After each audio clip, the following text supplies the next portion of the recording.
What is up, y'all? It is Jerry from Team Unco Studios here to share with you a little bit about EQ. Now, there's so many different kinds of EQs out there nowadays. You have, virtual EQs and you have graphic EQs. There's a ton of them.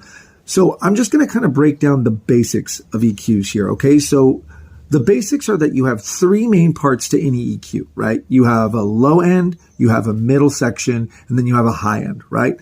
Now, the low end is typically where you're going to have all of your low end instruments, right? Your basses, your kicks, things like that. Your rumble, your punches are all going to come from the low end, right?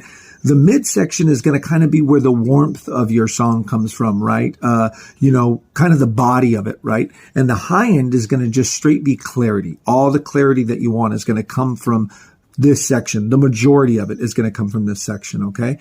Now, the way that you measure how much or how little you want of each of those sections is by decibels, right? And we know decibels because it's the same way you would measure volume in a track, right? Well, it's the same way that you would measure how much or how little you want, in your EQ spectrum, okay? Now, the way that it's measured horizontally, like from low end to high end, is by hertz, right?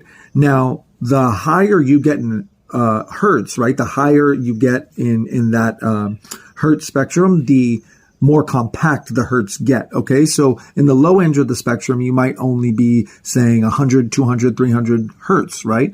Well, for every 1,000 hertz equals 1 kilohertz, right? So when you get up to the high end of the EQs, those start to stack up in kilohertz instead of hertz, There's much more compact there than there is in the low end of the spectrum, okay? So those are some of the kind of basics there on EQ and how to measure it when you're working in the recording studio or if you're doing live sound or whatever. Hopefully these videos are helpful for you guys, okay? Peace and love from all of us at Team Unco Studios, and we'll see you all on the next video. All right, bye.